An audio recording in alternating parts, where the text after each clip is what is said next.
তারা আমাদেরকে ডমিনেট করতো, আমাদেরকে ইউজ করতো, কারণ আমাদের ভূখণ্ডের মাধ্যমে তারা উপকারিতা লাভ করার চেষ্টা করতো। তারা তো আন্তর্জাতিক আইনও মানতেছে না, যে নাম মেনে তখন 30টার মতো বাদ দিয়ে দিছে, 52টা নদীর মধ্যে 30টার উপরে বাদ দিয়ে দিছে। যদিও এটা প্রাকৃতিক বন্যার মতো দেখা যাচ্ছে, কিন্তু এটা আসলে রাজনৈতিক বন্যা। প্রয়োজনে না খেয়ে থাকবো, তাও আমরা ভারতের সাথে কোনো বন্ধুত্বপূর্ণ সম্পর্ক চাই না। এই মুহূর্তে ওরা যেভাবে বাঁধগুলো ছেড়ে দিয়েছে, আমাদের কিছুদিন আগেই কিন্তু রাজনৈতিক পরিস্থিতি সম্পর্কে আমরা সবাই জানি।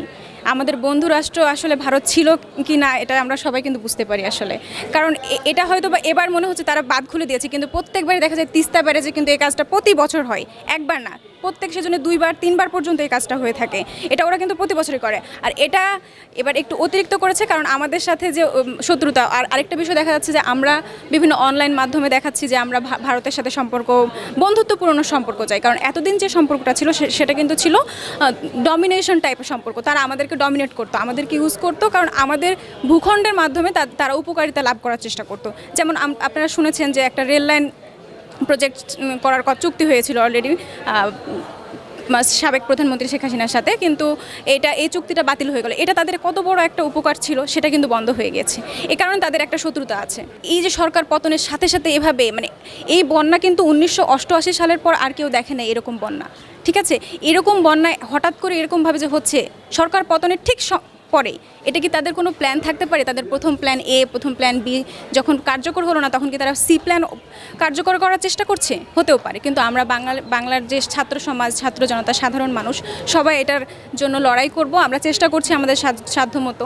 যদিও এটা প্রাকৃতিক বন্যার মতো দেখা যাচ্ছে, কিন্তু এটা আসলে রাজনৈতিক বন্যা। এই সরকারকে চাপে ফেলার জন্যই আমার মতে ভারত এই কাজটা করতেছে।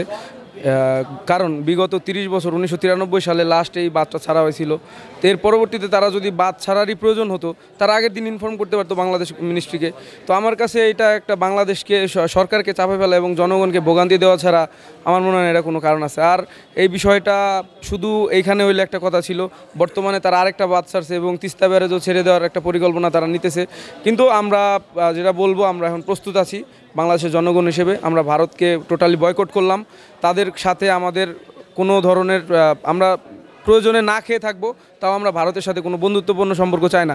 কারণ আজকে আপনি যদি কালকে রাত্রের দেখতেন যে আমাদের ফেনীতে হাজার হাজার, মানে কয়েক লাখ মানুষ আটকা আছে, তাদের জীবন মৃত্যুর কোনো নিশ্চয়তা নাই।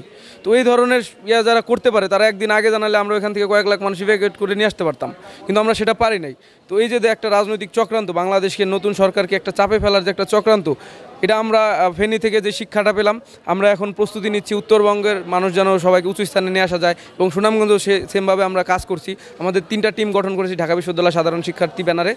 তো আমরা এটা নিয়ে কাজ করতেছি। আমাদের একটা টিম রেস্কিউ করতে ফেনী গেছি ইতিমধ্যে।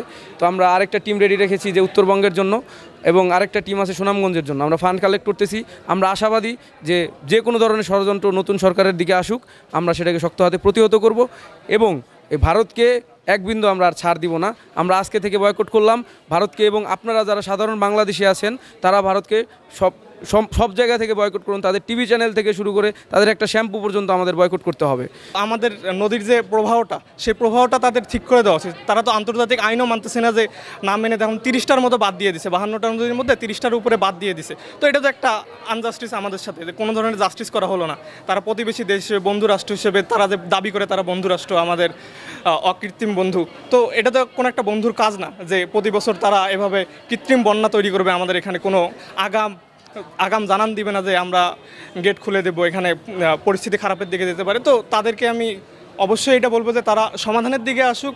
তারা আমাদের ন্যায্য যে দাবি, যে পানির দাবি প্রতি বছর, সেই পানিটা ঠিকভাবে ছাড়ুক, আর বন্ধুপ্রীতম আচরণ করুক। এভাবে বন্ধুর আড়ালে থেকে শত্রুর মতো আচরণ না করুক তারা।